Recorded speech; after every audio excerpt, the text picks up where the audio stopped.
السلام عليكم ورحمة الله وبركاته.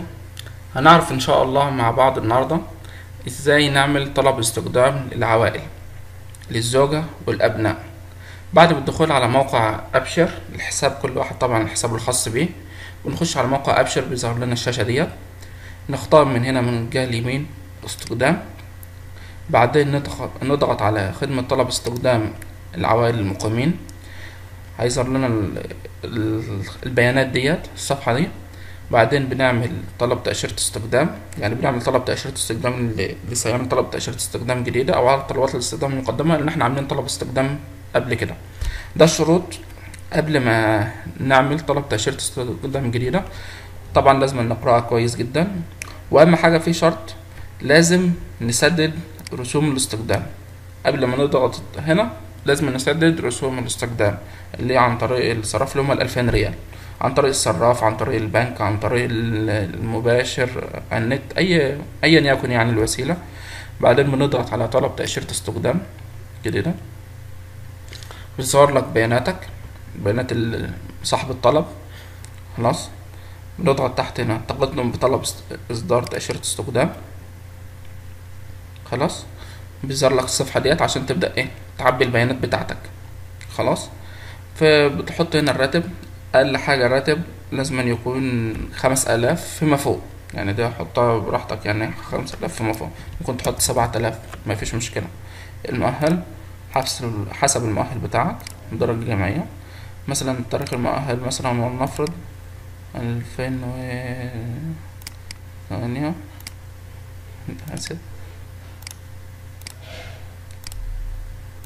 مثلا تاريخ المؤهل. تخصص حسب التخصص بتاعك، محاسبة، تجارة شعبة المحاسبة، تجارة شعبة إدارة أعمال، مهندس، حسب التخصص بتاعك خالص. نيجي هنا نضيف أول تابع. هنا نضيف أول تابع، بنحط اسم الزوجة، بيكون هنا اسم الزوجة، بعدين والد الزوجة، بعدين جد الزوجة، بعدين عائلة الزوجة.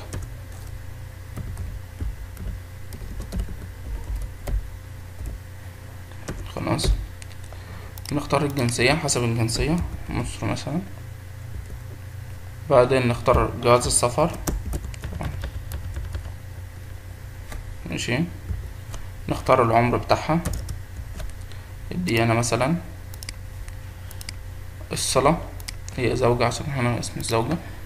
بعدين جهة القدوم، مثلا حسب بقى جهة القدوم بتاعتك، السفارة اللي في مصر، القاهرة، أيا يكن يعني. بعد كده تختار إضافة تابع. هيجي لك اهوت اسم، يعني البيانات طبعا اسم الزوجة، ولد الزوجة، جد الزوجة، عائلة الزوجة، حسب البيانات اللي هنا. بعدين نرجع نضيف تابع تاني، مثلا هو ولد أو بنت، ماشي، اسم الولد.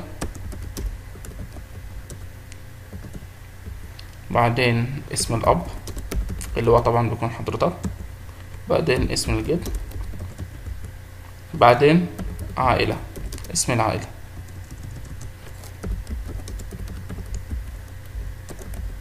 وطبعا البيانات دي كلها حسب برضك ما مكتوب في الجواز السفر، يعني البيانات هنا الاسم والجد والأب والعيلة حسب موجود في جواز السفر. يعني ممكن اسم العيلة أيا اسم، مثلا أي عائلة اسم كبير مثلا في الآخر هو مش موجود في جواز السفر، يبقى ما تكتبوش، تكتب اللي موجود في جواز السفر.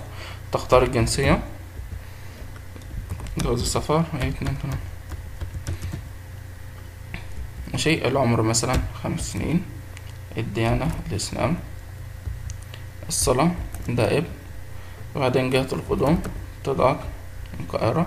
بعد كده تختار إضافة تابع، ماشي. بعدين كده بقى ترجع تضيف مثلا اسم البنت، وده اسم الأب، وبعد كده الجد هنا، وبعد كده العائلة. خلاص، الجنسية برضو مصر، جواز السفر، العمر مثلا، الديانة الإسلام، الصلاة بنت، هنا مثلا نكون القاهرة.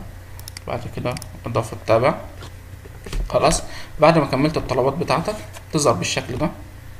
خلاص انت عبيت البيانات خلاص عندك، تظهر بالشكل ده طبعا من اللي انت عايزهم تضيفهم، الزوجة والولد والبنت.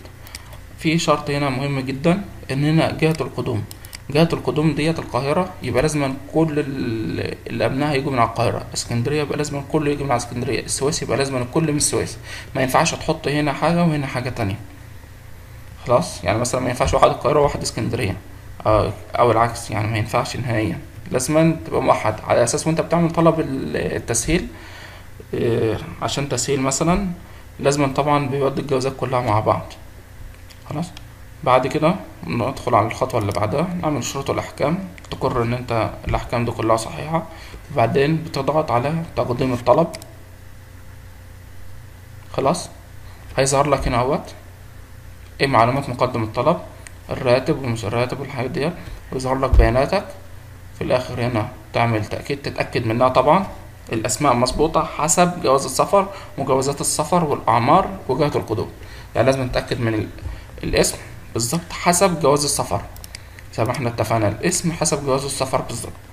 وبعدين تعمل تأكيد. خلاص، تم إرسال طلب الاستخدام بنجاح، يرجى طباعة النموذج وتوقيعه من الكفيل. وبعد كده هتروح الغرفة التجارية في خلال 30 يوم. ان شاء الله لازم في خلال 30 يوم لازم تصدقوا من الغرفة التجارية.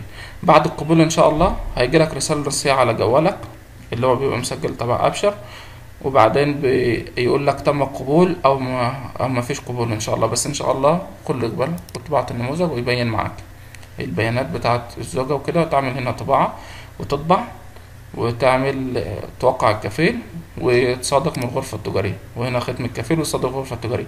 عايز تطبع الرسالة دي برضك عشان الرقم المرجعي لو انت لا قدر الله حصل مشكلة في البيانات او كده، تقوم انت عامل ايه طباعة الرسالة.